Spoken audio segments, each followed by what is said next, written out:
Hey guys, so today I'm going to be talking about our Module 3 content lecture. To begin, we're going to talk about neuron communication beginning at the synapse. When it comes to action potentials, neurotransmitters must be transported to the presynaptic membrane to be released. The presynaptic membrane contains synaptic vesicles filled with neurotransmitters that are released into the synaptic cleft. When an action potential reaches the terminal button of the presynaptic neuron, right here, it triggers the release of chemicals, the neurotransmitters. After this, it's the 4 steps at the release zone, which is synthesis and storage, second, release, third, activation, and then the fourth would be inactivation. And during the release and activation steps, the chemicals travel across the synapse and attach to these neurotransmitter receptors, the postsynaptic neuron receptors. To review, the presynaptic membrane is where the neurotransmitters are released. The postsynaptic membrane surrounds the receiving cells. It is on this side of the membrane that the neurotransmitters are received. The neurotransmitters are stored inside of a layer of protection, known as the synaptic vesicles, which are these guys right here. You can think of them kind of like little grains of rice in like Ziploc bags. Step 1 of the release zone is when an action potential is moved down the axon to the terminal button. At step 2, the neurotransmitter must be transported to the presynaptic membrane to be released. An action potential goes to the terminal button and triggers the opening of gates for calcium ions to enter. Here's a visual of what this looks like.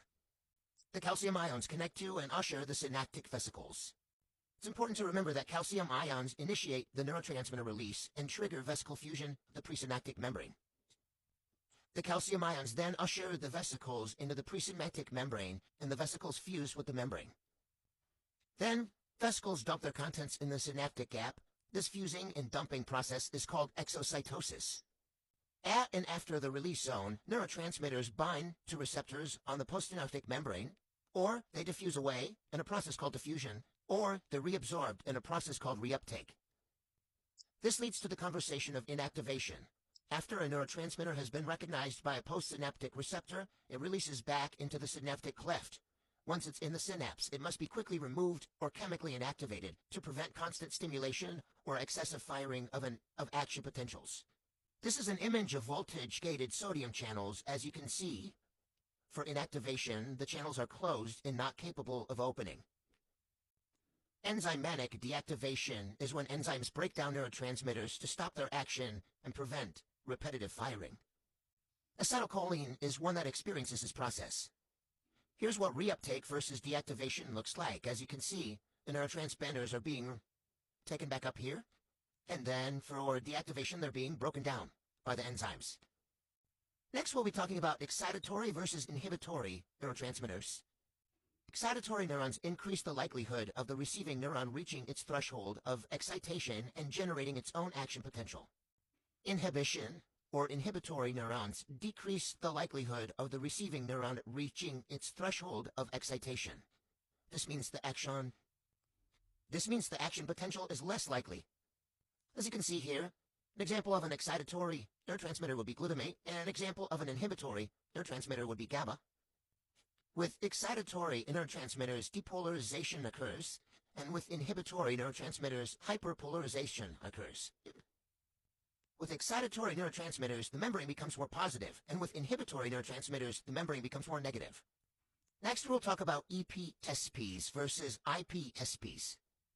EPSPs, or excitatory postsynaptic potentials, are when an excitatory neurotransmitter attaches to a postsynaptic receptor and brief depolarization of a neuron membrane happens. This is in response to the stimulation, oftentimes at greater potential. The receiving neuron is then more likely to produce an action potential. IPSPs, or inhibitory postsynaptic potentials, are when neurotransmitters attach to a postsynaptic receptor. Brief hyperpolarization of a neuron occurs, and an action potential is less likely. Next, we'll discuss temporal and spatial summation. Temporal and spatial summation are the two ways that the axon hillock can add together multiple ESPSs or ISPSs received by a neuron. Temporal summation involves adding up potentials that repeatedly occur on the same place of a dendrite. Spatial summation involves summing potentials that occur at different places on the neuron's different dendrites at the exact same time. So this is what temporal versus spatial summation would look like. The potential fires multiple times in the same place for temporal summation, and the potential fires one time in multiple places for spatial summation. So you might be wondering, do temporal and spatial summation affect EPSPSs or IPSPSs and the likelihood of an action potential? The answer to that question is yes. If temporal or spatial summation leads to sufficient EPSPSs, the neuron reaches its threshold and triggers an action potential. If IPSPs dominate, they counteract EPSPs, making the neuron less likely to fire. In situations where there's more EPSPs, an action potential will occur. In situations where there's more IPSPs, no action potential will occur. If there are equal EPSPs and IPSPs, the neuron remains at resting potential. Thank you for watching.